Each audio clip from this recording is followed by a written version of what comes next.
જય દ્વારકાધીશ મિત્રો. અપમાનનો બદલો અનોખા અંદાજમાં. જ્યારે પૂર્વ પત્ની જોડિયા બાળકો અને અઢળક સંપત્તિ સાથે લગ્નમાં આવી. હું મહેશ છું. 5 વર્ષ પહેલાં મેં મારી પત્ની રાધાને છોડી દીધી હતી. કારણ બહુ સ્પષ્ટ હતું. ઓછામાં ઓછું તે સમયે મને એવું જ લાગતું હતું. આનું કંઈ થવાનું નથી. તે એક સાધારણ સ્કૂલ ટીચર હતી. સાદી સાડી, મેકઅપ વગરનો ચહેરો અને સપનાઓમાં પણ કોઈ શોર બકોર નહીં. અને હા, તે સમયે તે ગર્ભવતી પણ હતી. પરંતુ મને એક એવી પત્ની જોઈતી હતી જે મારા સ્ટેટસ સાથે મેળ ખાય, જે મારા સપનાના ખાંચામાં બરાબર ફિટ બેસે, જે મારા બિઝનેસ પાર્ટનર્સની સામે મારું માથું ઊંચું રાખે. એટલા માટે મેં રાધાને છોડી દીધી અને વંદનાને પસંદ કરી લીધી. વંદના એક મોટા નેતાની દીકરી, અમીર, ગ્લેમરસ અને પ્રભાવશાળી. તે મારા માટે પરફેક્ટ ચોઈસ હતી. આજે અમારા લગ્નનો દિવસ છે. શહેરની સૌથી મોંઘી હોટલ ગ્રાન્ડ પેલેસમાં લગ્ન યોજાયા છે.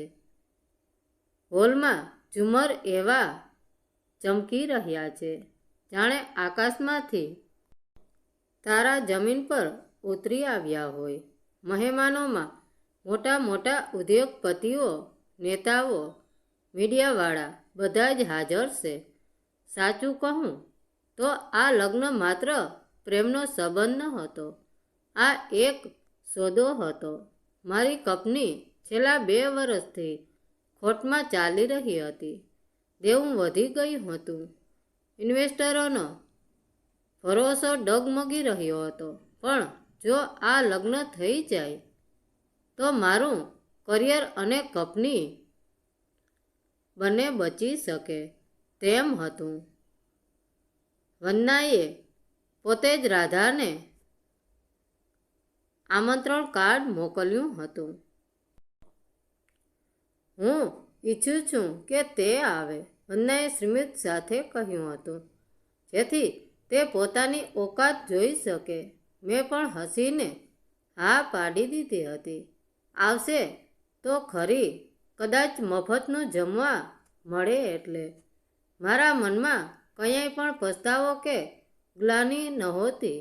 મેં મારી જાતને સમજાવી લીધું હતું કે હું સાચો છું. જિંદગીમાં આગળ વધવા માટે કેટલાક લોકોને પાછળ છોડવા પડે છે. આજે હું મંડપમાં ઊભો છું. પંડિતજી મંત્રો વાંચી રહ્યા છે. કેમેરાના ફ્લેશ ચમકી રહ્યા છે. બધું જ પરફેક્ટ છે. પણ અંદર કંઈક એક વિચિત્ર બેચેની છે. ખબર નહીં કેમ મને લાગી રહ્યું છે કે જાણે કંઈક અધૂરું છે. ત્યારે જ વંદનાએ મારા કાનમાં ધીમેકથી કહ્યું, જો એ આવી ગઈ હોત તો મજા પડી જાત. મેં પણ ભીડમાં નજર દોડાવી અને એ જ પળે હોલના વિશાળ દરવાજા જોરથી ખુલ્યા. ધડામ સંગીત અટકી ગયું. લોકોની ગરદન એકસાથે દરવાજા તરફ વળી. સૌની આંખોમાં એક જ સવાલ હતો, કોણ છે? પહેલા કાળા સૂટ પહેરેલા 2 બોડીગાર્ડ્સ અંદર આવ્યા. પછી 2 નાના બાળકો અને તેમની પાછળ એક સ્ત્રી. મારો શ્વાસ અધ્ધર થઈ ગયો. શું એ ભીડમાં ગણગણાટ શરૂ થઈ ગયો હતો? આ કોણ છે? લાગે છે તો કોઈ મોટી હસ્તી. પણ લગ્નમાં આમ કોણ ઘસી આવે? વંદનાનો ચહેરો કડક થઈ ગયો. હું મંડપમાં ઊભો હતો, પણ મારું દિલ હવે મારા કાબૂમાં નહોતું. શું મેં ભૂતકાળને સાચે જ પાછળ છોડી દીધો હતો? કે પછી એ આજે મારી સામે આવીને ઊભો રહેવાનો હતો? એ સ્ત્રી ધીમે ધીમે આગળ વધી. તેની ચાલમાં એક ગજબનો આત્મવિશ્વાસ હતો. તેણે પહેરેલી ડિઝાઇનર સાડી અને ગળામાં ચમકતો ડાયમંડ નેકલેસ તેની અઢળક સંપત્તિ ચાડી ખાતા હતા. જેવી તે નજીક આવી, મારા પગ નીચેથી જમીન સરકી ગઈ. એ રાધા હતી, પણ આ એ રાધા નહોતી જેને મેં છોડી હતી. આ કોઈ સાધારણ શિક્ષિકા નહોતી.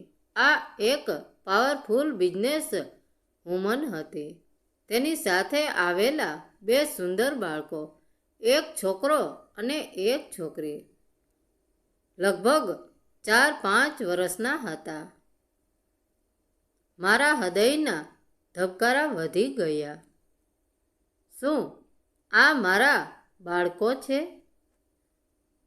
રાધા સીધી મંડપ પાસે આવીને ઊભી રહી. વંદના ગુસ્સામાં લાલચોળ થઈ ગઈ હતી.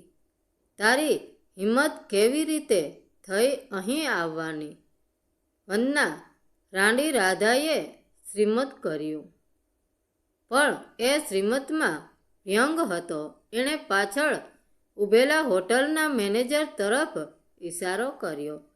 મેનેજર દોડતો આવ્યો અને રાધાની સામે માથું ઝુકાવીને ઊભો રહ્યો. જી મેડમ. આખા હોલમાં સોપો પડી ગયો. રાધાએ શાંતિથી કહ્યું, મહેશ, તે અને તારી થનારી પત્નીએ મને મારી ઓકાત જોવા બોલાવી હતી ને? તો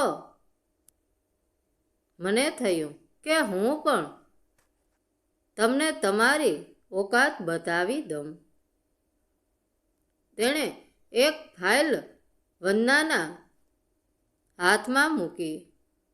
આ હોટલ ગ્રાન્ડ પેલેસ અને આખી હોટલ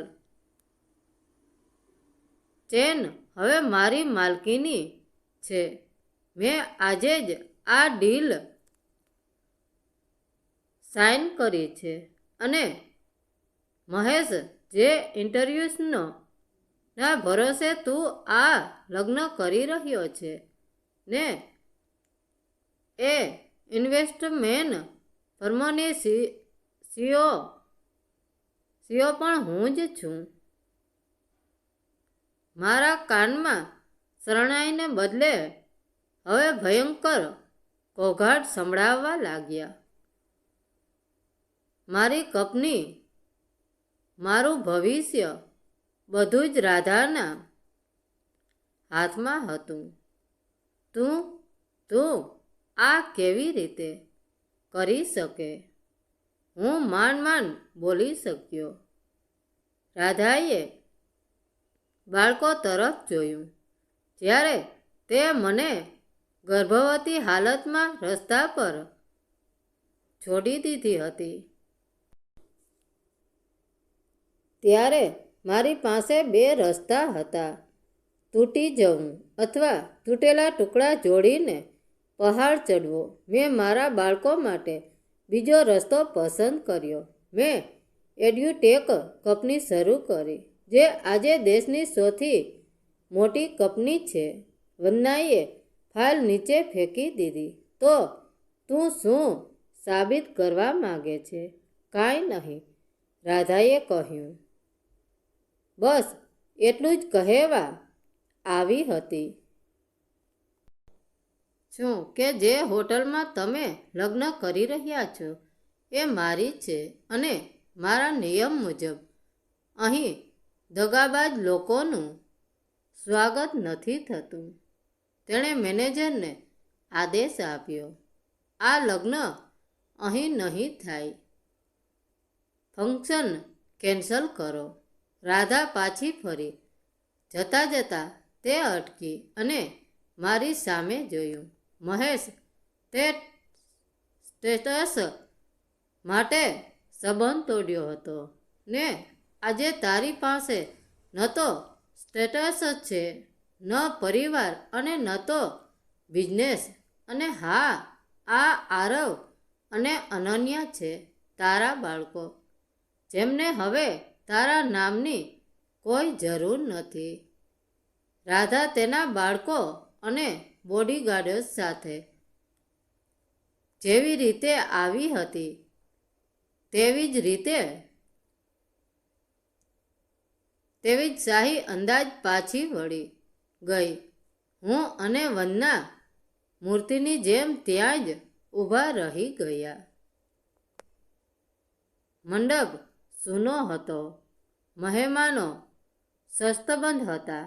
જેને મેં શરમાવવા બોલાવી હતી એ મારું આખું અસ્તિત્વ હચમચાવીને જતી રહી.